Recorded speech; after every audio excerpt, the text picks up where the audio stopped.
বঙ্গ বিজেপিতে এই মুহূর্তে মানে বিজেপিকে হিট করার জন্য কে যোগ্য ব্যক্তি বলে আপনার মনে হয়? দিলীপদাকে চিনতেন আপনারা? শুভেন্দুদা নতুন দলে এসছেন এরম নয়, সাংবাদিক, বরিষ্ঠ সাংবাদিক, আপনার প্রশ্ন করতেই পারে, কিন্তু আমার মনে হয় আমার সামনে, আমি একজন পদাধিকারী, তার সামনে আমার প্রেসিডেন্টকে যদি আপনি এইভাবে বলেন, তাহলে কিন্তু এটা মার্জনীয়।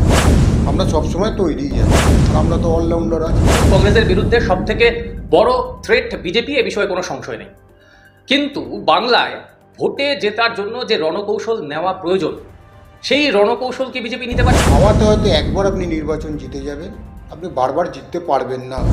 দিলীপদার যা পারফরমেন্স, সেই পারফরমেন্সের ধারে কাছে অনেক কর্মী 2021 সালের যে ভয়ঙ্কর ঘটনা হয়েছে, তারপরে তারা ভয়ে বসে গেছিলেন, কারণ যা দেখেছেন তৃণমূল কংগ্রেস কী করেছে, তার জন্য অনেকে রাগ করে, অভিমান করে অনেকে বসে আছে, এটা বাস্তব। এবার তাদেরকে যত তাড়াতাড়ি একত্রিত করে এই লড়াইয়ে, কঠিন লড়াইয়ে আপনাকে নামাতে হবে। তো যারা বিজেপি করে তারা জানে আরএসএস কি করবে না করবে। সুপার ডুপার স্টার হয়ে একদিন হিট ফিল্ম দিচ্ছে পশ্চিমবাংলায় বিজেপি, আপনারা নিশ্চিত তাড়াতাড়ি এই কর্মীরা আবার স্বমহিমায় নামবে, মমতা ব্যানার্জি পশ্চিমবঙ্গ থেকে ধূলিসাৎ হয়ে যাবে। নমস্কার, বিবিধ নিউজে আমি অমিত রয়েছি আপনাদের সঙ্গে। দেখুন, এই মুহূর্তে রাজ্যের শাসক দল তৃণমূল কংগ্রেসের বিরুদ্ধে সব থেকে বড় থ্রেট বিজেপি, এ বিষয়ে কোনো সংশয় নেই। কিন্তু বাংলায় ভোটে জেতার জন্য যে রণকৌশল নেওয়া প্রয়োজন, সেই রণকৌশল কি বিজেপি নিতে পারছে? বিগত কয়েকটা ভোটে কি সেই ছাপ পড়েছে আদৌ? 2024-এর নির্বাচনের আগে আমাদের সঙ্গে যিনি রয়েছেন এই মুহূর্তে, রাজু বন্দ্যোপাধ্যায়, বারবার দলকে সতর্ক করেছিলেন যে অমিত শাহ যে 35টি আসন নির্বাচিত করে গেছেন, তা যদি বাস্তবে পরিণত করতে হয় তাহলে দলের সবাইকে নিয়ে চলতে হবে। এই মুহূর্তে বঙ্গ বিজেপি কি সকলকে নিয়ে চলছে? আমরা জানবো রাজুদার কাছে। রাজুদা, বিবিধ নিউজে স্বাগত তোমাকে, বহুদিন পরে আবারও দেখা যাচ্ছে। কেমন আছো আগে বলো। আমি ভালো আছি, সকলে সুস্থ থাকবেন, আপনারাও ভালো থাকবেন, দর্শকদেরকে আমার প্রণাম। বঙ্গ বিজেপি এই মুহূর্তে যে অবস্থায় রয়েছে, আপনি তো বারবার 2024-এর নির্বাচনের আগে সতর্ক করেছিলেন সকলকে নিয়ে চলার কথা, কিন্তু দেখা গেল আপনার কথাই সত্যি হলো, বাস্তবে পরিণত হলো।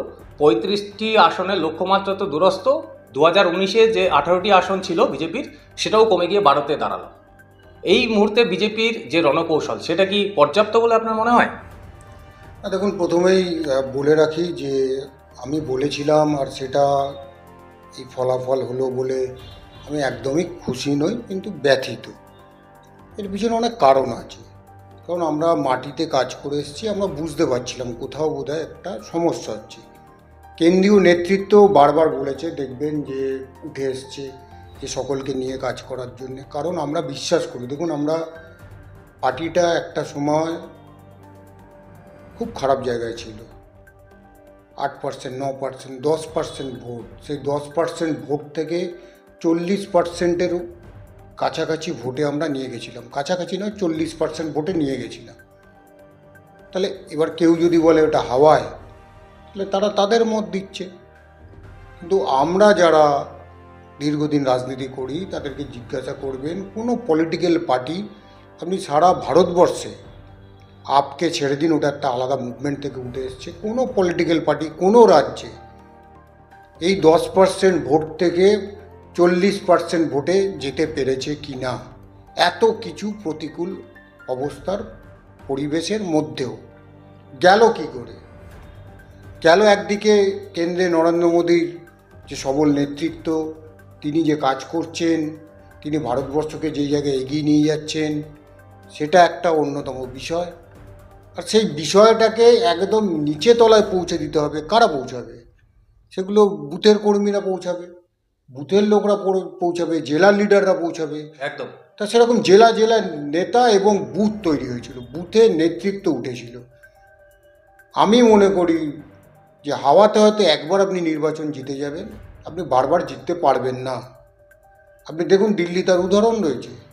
দিল্লিতে আমরা দুর্বল ছিলাম, কারণ বুথে আমরা সেই অর্থে খুব দুর্বল ছিলাম, আপনি যদি পুরো পড়াশোনা করে ঘেঁটে দেখেন। এবার দেখুন, বুথে বুথে দিল্লিতে স্ট্রং হয়ে গেছে।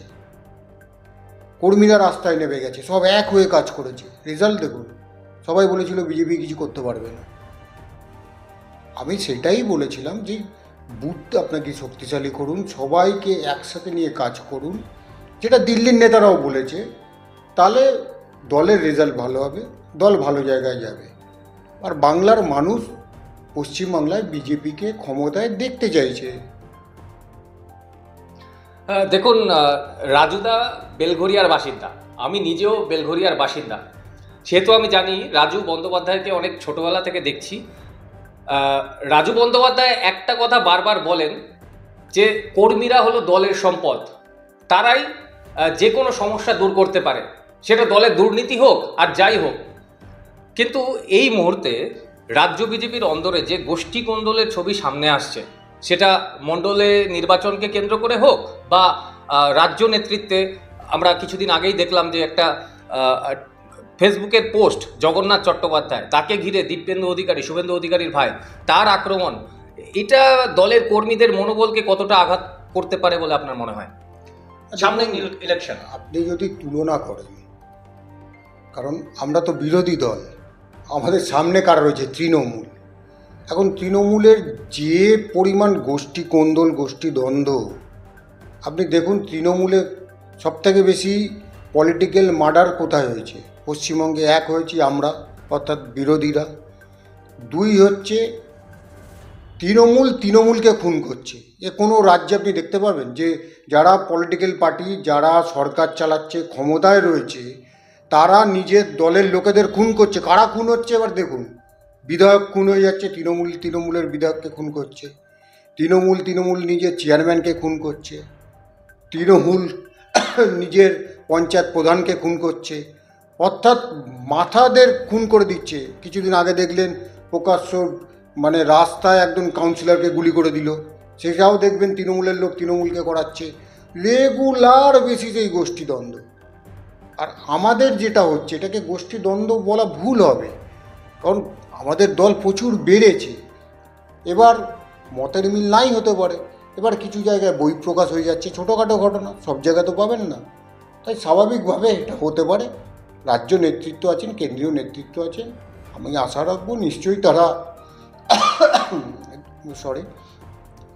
তারা এই বিষয়গুলো দেখছেন এবং যত শীঘ্রই এগুলো তারা নিজেরা দেখভাল করবেন, তত তাড়াতাড়ি কর্মীরা বুঝবে, কর্মীরা চুপ থাকবে। কারণ কর্মীরা কখনো, নিচু তলার কর্মীরা কখনো চায় না যে তাদের জন্য দলের ক্ষতি হোক, তারা কখনো চায় না। হয়তো আবেগের বশে বা কোনো ভুল সিদ্ধান্তে কিছু করে ফেলে, কিন্তু তাই বলে সেটাকে বিরাট করে ইস্যু করার মতো এখনও জায়গায় আসেনি।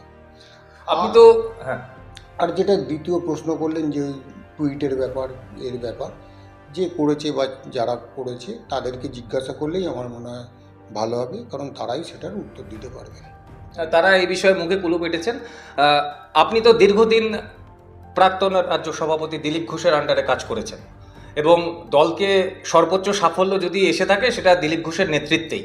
2019 সালে 18টা সিট এবং 2021 সালে বিধানসভায় যথেষ্ট বিজেপির হিসাবে বা বিগত বিধানসভা নির্বাচনের হিসেবে যথেষ্ট ভালো ফল। সামনেই তো 26-এর ইলেকশন রয়েছে, 1 বছর মাত্র বাকি। সুকান্ত মজুমদারের যে এই রেকর্ড বা এই বিগত কয়েক বছর ধরে তার যে কাজকর্ম, সেটা কি দলে ব্যাপকভাবে প্রভাব ফেলেছে? কারণ সুকান্ত মজুমদার, ক্ষমা করবেন, মাঝে মাঝে এমন কিছু মন্তব্য তিনি করে থাকেন, শুনে মনে হয় যে তিনি নিজেই জানেন না কি ধরনের মন্তব্য করছেন। দেখুন, প্রথম কথা হচ্ছে আমরা কেউ কারোর আন্ডারে কাজ করি না। আমাদের দলের এটা নিয়ম বা এটা আমাদের কোনো নীতি আদর্শের ভেতরে এটা পড়ে না। আমরা সকলে একে অপরের সহযোগী, পরিপূরক। কেউ প্রেসিডেন্ট থাকেন, তারপরে কেউ আবার অন্য জায়গায় যান। সুতরাং কেউ কারোর আন্ডারে কাজ করি না, নেতৃত্বে কাজ করি। কারণ একজন তো নেতা থাকবেন, তার নেতৃত্বে কাজ করা হবে। সেরকম দিলীপদা কাজ করেছেন এবং আপনাকে তার পারফরমেন্স যদি বিচার করতে হয়, তো পারফরমেন্স বিচার করবেন কিসের ভিত্তিতে? তিনি কত লোক এনেছেন, তিনি কটা জনসভা করেছেন, এইভাবে তো হয় না। পারফরমেন্স আমাদের যে পলিটিক্যালি পারফরমেন্স সেগুলো নির্ভর করে হচ্ছে ইলেকশন আর ইলেকশনের রেজাল্টের ওপর। তা এখন অবধি যদি আপনি সেই নিরিখে দেখেন তাহলে এখন অবধি দিলীপদার যা পারফরমেন্স সেই পারফরমেন্সের ধারে কাছে কেউ নেই। এটা অস্বীকার করার কিছু নেই, এটা কারুর খারাপ ভাবারও কিছু নেই। আগামী দিন আসবে দিলীপদাকে টপকে কেউ চলে যাবে, সেই তখন পারফরমেন্সের দিক থেকে সেরা থাকবেন। এর আগে আমরা তপন সিকদারকে দেখতাম, তিনি বাংলার কিংবদন্তি নেতা ছিলেন, তিনি প্রয়াত হয়েছেন কিন্তু ছাপ রেখে গেছেন। তিনি একটা সময় বিজেপিকে তুলেছিলেন, তারপরে এলেন দিলীপ ঘোষ, তারপরে আবার অন্য কেউ আসবেন। এই কথাটা সুতরাং এই কথাটা বলতে আমার একটা কথা মনে পড়লো, তার কারণ রাজুদাই 2024-এর ইলেকশনের আগেই হবে, 2023 সালে হবে হয়তো, বলেছিলেন যে এক একটা সময় আসে, যেমন ফিল্ম ইন্ডাস্ট্রিতেও অমিতাভ বচ্চন একটা সময় অনেক হিট ছবি দিয়েছেন, এরপরে মিঠুন চক্রবর্তী এসছেন, তিনি হিট ছবি দিয়েছেন, তারপর শাহরুখ খান। বঙ্গ বিজেপিতে এই মুহূর্তে মানে বিজেপিকে হিট করার জন্য কে যোগ্য ব্যক্তি বলে আপনার মনে হয়?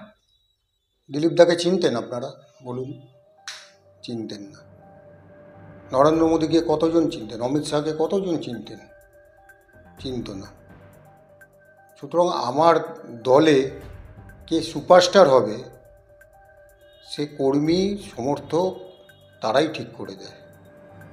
সুতরাং ওই নিয়ে চিন্তা করবেন না। বহু সুপারস্টার আছে, দেখবেন সুপার ডুপার স্টার হয়ে একদিন হিট ফিল্ম দিচ্ছে পশ্চিমবাংলায় বিজেপি, আপনারা নিশ্চিত থাকুন।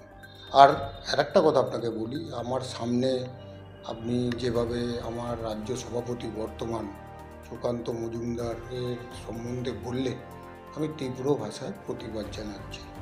আপনি একজন সাংবাদিক, বরিষ্ঠ সাংবাদিক, আপনার প্রশ্ন করতেই পারেন, কিন্তু আমার মনে হয় আমার সামনে, আমি একজন পদাধিকারী, তার সামনে আমার প্রেসিডেন্টকে যদি আপনি এইভাবে বলেন তাহলে কিন্তু এটা মার্জনীয় নয়। আর দয়া করে এটা কাটবেন না, এটা দেখাবেন। কিন্তু বিষয়টা হলো, আমরা মানুষের কথাই তো তুলে ধরি, আমরা মানুষের কাছ থেকে যেটা শুনি সেটাই আপনাদের সামনে তুলে ধরি। আমাদের নিজস্ব কোনো বক্তব্য থাকে না, মানুষের জন্যই আমরা, এবং আপনারাও মানুষের জন্য, মানুষের কথা আপনাদের কাছে যাতে পৌঁছে যায়। আপনারা নিশ্চয়ই গ্রাউন্ড লেভেলে কাজ করেন, আপনারা অবশ্যই জানবেন এই ধরনের কথাবার্তা হয়ে থাকছে, সেটা অন্য বিষয়। বর্ষিয়ান বিজেপি নেতা তথাগত রায় তিনি বলেছেন যে এই মুহূর্তে রাজ্য সভাপতির যোগ্য ব্যক্তি শুভেন্দু অধিকারী, যিনি তৃণমূল কংগ্রেস দল থেকে এসেছেন। আপনারা পুরনো যারা কর্মী রয়েছেন বিজেপির সক্রিয় সদস্য, যাদের জন্য বিজেপি এরকম একটা পজিশনে এসেছিলেন, তারা কি মেনে নিতে পারবেন? দেখুন, আপনাকে একটা জিনিস চিন্তা করতে হবে, যখন নির্বাচন আসে তখন কি হয় আপনি লক্ষ্য করে দেখবেন, আপনারা সাংবাদিকতা করেন, কখনো নাম উঠে আসছে হেমা মালিনী দাঁড়াচ্ছে এখান থেকে, কখনো বলছে দিলীপ ঘোষ দাঁড়াচ্ছে, কখনো বলছে সুকান্ত মজুমদার, শুভেন্দু অধিকারী, এরকম চলে। ঠিক পার্টিতে যখন আমাদের প্রেসিডেন্ট নির্বাচন হয় তখন ঠিক এরকমই হয়, কে প্রেসিডেন্ট হচ্ছে সবার আগ্রহ থাকে। এবার কেউ কেউ বহিঃপ্রকাশ করে দেয় যে প্রেসিডেন্ট হলে ভালো হয়।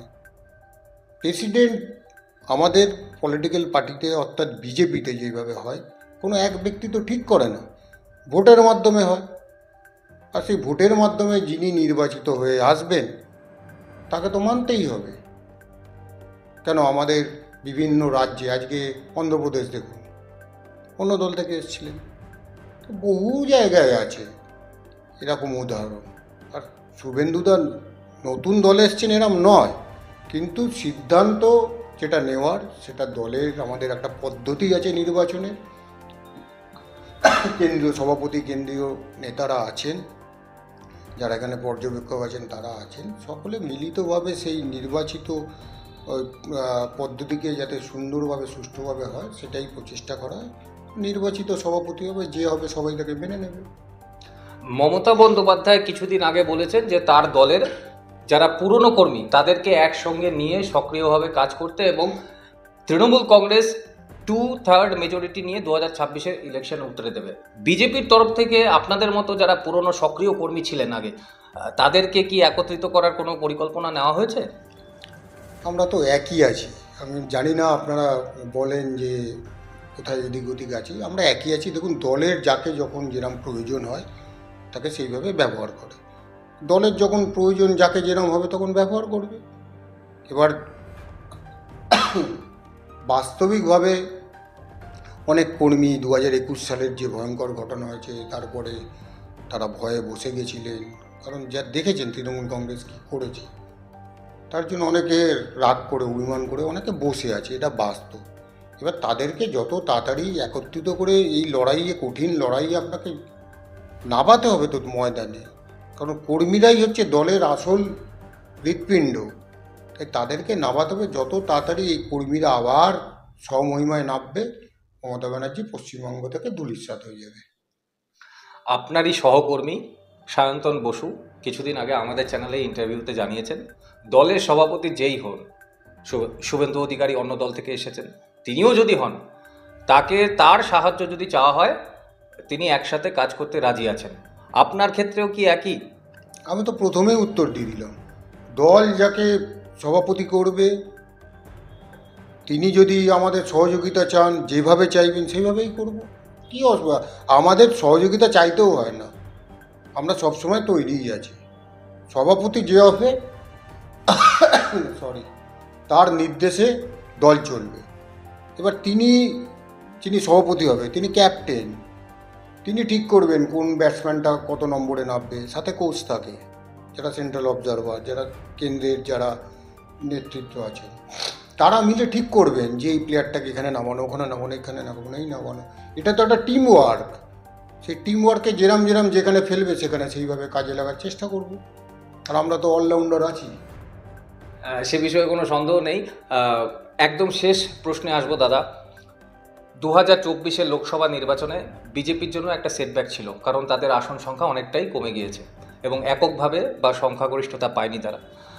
তারপর আরএসএসকে যেভাবে বিধানসভা নির্বাচনগুলিতে, সেটা হতে পারে হরিয়ানাতে, সেটা হতে পারে মহারাষ্ট্রে, সেটা হতে পারে দিল্লিতে, যেভাবে ময়দানে নেমে বিজেপির হয়ে বা প্রত্যক্ষভাবে না হোক পরোক্ষভাবে কাজ করেছে একদম গ্রাউন্ড লেভেলে, বাংলায় আরএসএসের ভূমিকার কি সেরকম প্রয়োজন রয়েছে এই মুহূর্তে? দেখুন, আপনারা একটা জিনিস ভুলে যান, আরএসএস কিন্তু কোনো পলিটিক্যাল আউটফিট নয়, এটা কিন্তু আপনাদেরকে মাথায় রাখতে হবে। আরএসএস তার থেকেই সব একটা একটা করে শাখা সংগঠনের জন্ম হয়েছে। সুতরাং তারা সাহায্য করবে না, তারা কাজ করবে না, এগুলো সব মিডিয়ার ব্যাপার। বাকি যারা বিজেপি করে তারা জানে আরএসএস কি করবে না করবে, তারা ভালো মতো জানে, আর তারা সেটা প্রকাশ্যে কোনো দিন বলবেও না। আরএসএস সাথে বিজেপির কি সম্পর্ক, সেটা যারা বিজেপি আর যারা আরএসএস করে তারা জানে। কোনো নতুন করে সমাজের সামনে তুলে ধরার কোনো প্রয়োজন আছে বলে আমি মনে করি না। 2026 নির্বাচনের জন্য বিজেপির জয়ের ব্যাপারে আপনি কতটা আশাবাদী? দেখুন, আমি তো আবার আপনাকে বললাম, 21 আমরা প্রায় চলে গেছিলাম, বিভিন্ন ফ্যাক্টর কাজ করেছিল, হতেই পারে। তা আমরা তখন কোথায় ছিলাম আগে বলুন? আমরা একদম 4th থেকে 2য় এসেছিলাম, আর 2য় থেকে প্রথম হওয়া অনেক সুবিধা। তাই এবার আমরা বিরোধী আছি, আগামী দিন আমরা শাসকে থাকবো। বাংলার মানুষ তো সিদ্ধান্ত নিয়ে বসে আছে, আপনারা অপেক্ষা করুন 26-এ বাংলার মানুষ। কারণ মমতা ব্যানার্জি, তৃণমূল কংগ্রেস পশ্চিমবঙ্গে বলুন কোন দিকে তারা রাজ্যটাকে ডেভেলপ করেছে? কিচ্ছু করেনি। শুধুমাত্র একটা শ্রেণীকে তারা খুশি করবে বলে, অর্থাৎ একটা পার্টিকুলার ধর্মের লোকেদের খুশি করে, তাদের দাবেদারি করে শুধুমাত্র ভোটে জেতার প্রচেষ্টা করে যাচ্ছে। বাংলার মানুষ, বাংলার সনাতনী মানুষ যারা আছে তাদের চোখ খুলছে, তারা যথাসময়ে 26-এ সিদ্ধান্ত নেবে এবং দেখবেন বাংলায় প্রকৃত অর্থে যদি বাংলার ডেভেলপমেন্ট চায়, বাংলায় গণতন্ত্র ফিরিয়ে আনতে চায়, বাংলায় শিক্ষা, স্বাস্থ্য, শিল্প আবার আগের মতো জায়গায় নিয়ে যেতে চায়, তাহলে বিজেপিকে দরকার আছে। বাংলার মানুষ এটা উপলব্ধি করতে পেরেছে, আগামী দিন আপনারা দেখতে পাবেন। অসংখ্য ধন্যবাদ দাদা। তো আপনারা শুনলেন এক্সক্লুসিভ রাজু বন্দ্যোপাধ্যায়। নমস্কার, ধন্যবাদ।